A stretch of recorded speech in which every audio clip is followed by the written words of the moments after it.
Not ready.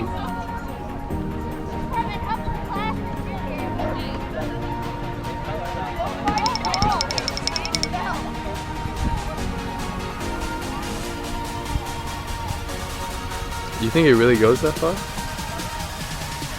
That, ladies and gentlemen, is Edward Buck, greatest runner alive.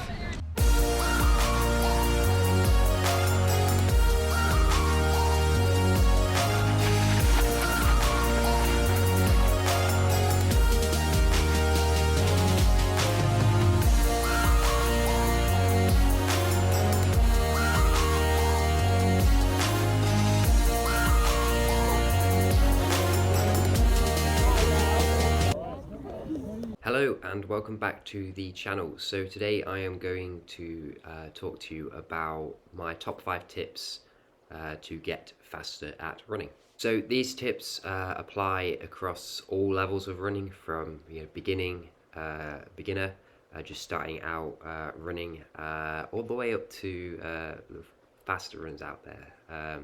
So for me myself, I have ran 29:20 for a 10k. Around many are sub 15 for a 5k, but I didn't always used to be running those times. I have got faster as the years have gone on. So my first tip is to run and run more. So this applies to all levels, but generally with running, it's built on your aerobic system, your aerobic capacity, and the best way of developing aerobic capacity is to run, and to run more. And it will get easier as time goes on. So you might start off, you might struggle to do 3 miles at a time, but as you keep at it, you keep going on and on, 3 miles will feel like a breeze. And you just want to keep at it, because not only by also running more, you develop your aerobic capacity, your aerobic system, your running form. It will start to feel easier. So it'll just feel easier to just run. So you'll be getting faster just from just running, really.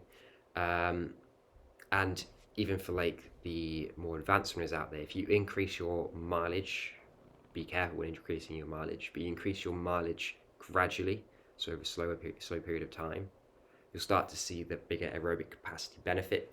And from that aerobic capacity benefit, you can build off of that more training, because you can build up that capacity for more training, your aerobic system when it comes to events, because the majority of running, from even the mile up, I think the miles are 80% aerobic, 20% anaerobic, and all distance above that, it's majority aerobic. You build up your aerobic system, you're going to run faster. And a side note for this first tip is, if you are running more, make sure you're running more easy miles, okay? Not just going out there and seeing it every day and going, right, I'm going to hammer out a 5k as fast as I can. Tomorrow I'm going to hammer out a 10k as fast as I can. That's not a good way to train. So this leads me on to my second tip. You want to vary your training, and generally you want to have majority of your runs, about 80% of your runs, be at an easy, comfortable pace. You could talk like I'm talking to you right now. And then the other 20% is kind of where the faster stuff is done. So that could be like interval training, something like 12 by 400, 5 by a K, with a certain rest period in between. It could be kind of a threshold run, so kind of like a medium hard run. Could even be a racing or a time trial efforts. But that shouldn't make up, those kind of harder efforts shouldn't make up more than 20% of your training, because they really take more out of your body, and you'll need to recover from that, and that's when you'll do your easy days. And when you do your easy days, you're going to be running at a nice, slow, comfortable pace. Should feel fairly easy, and you should be able to talk like I am now. For newer runners, I wouldn't suggest doing much interval training and threshold running to start with. I suggest just trying to increase the amount you're running each week, and trying to make sure that you should finish a run feeling like you can run like a mile more, 2 miles more, 3 miles more. When you get to the point where you feel like you finish a run feeling refreshed, it feels easy, then you can start to incorporate this stuff into your training, like vary your training, so the intervals and the thresholds. So my third tip is to make sure you have patience and stay consistent. It takes 21 days to form a habit and 90 days to form a lifestyle. You want to make sure that you're training consistently, so you want to try and avoid injuries as best as you can. And the way you do that is what I'll discuss in my fourth tip. But you want to try and stay consistent with your training. So if you feel like, oh, I don't feel so good today, I don't want to go out training. If you get that every day, then you're not going to get any better, because what are you going to do? Not run. If you don't run, then you won't get faster. It's a simple formula. The best athletes out there, every day they wake up, and when they wake up, the first thing on their mind is they want to train. They don't have, that voice. They don't listen to that voice in their head saying, "Oh, I really don't feel like training today." That voice in the best athletes doesn't exist. It's already packed its bags and left on permanent leave, because they want to train. It's something they enjoy. It's part of their lifestyle, because they've been doing it for way more than 90 days. The best of the best. They've been doing it all their life. It's their life. They want to live their life doing what they love to do, which is running. And for a lot of people, running is their lifestyle, me included.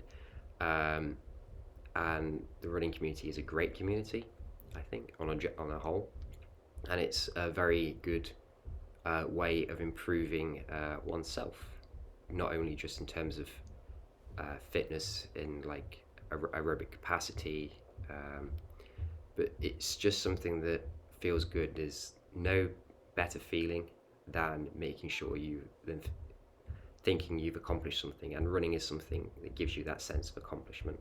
So my fourth point is about how you can do the third point, and that is taking your recovery seriously. So this means making sure you're getting enough sleep each night. Make sure you're doing your foam rolling and stretching. Make sure you're just taking care of your body. These little things will add up, and in a sense, sport, especially running, which has one of the sports with the highest injuries rates, you need to take care of your body, because running, or long distance running in particular, puts a lot of force for your body, and a repetitive force, and you want to make sure you've recovered from each day's worth of training before you go to the next day, because if you're not recovered, then you kind of either run into overtraining, be fatigued, not perform as you want to do in races, or worse, you get injured or be more susceptible to like kind of illnesses. So it's not good. So it's kind of like finding that balance. You want to try and find that optimal balance where in training where you're running at a point that feels okay, you can handle this volume, you can recover well. You don't want to go past that, and you would go like below that point, tapering down to races, but you want to make sure you're training at a level you are comfortable at, and over time that level will get higher and higher. And my fifth and final point is making sure you're running in a good pair of running shoes. So there are quite a lot of runners out there, and people in general, who go out for a run and their shoes, especially on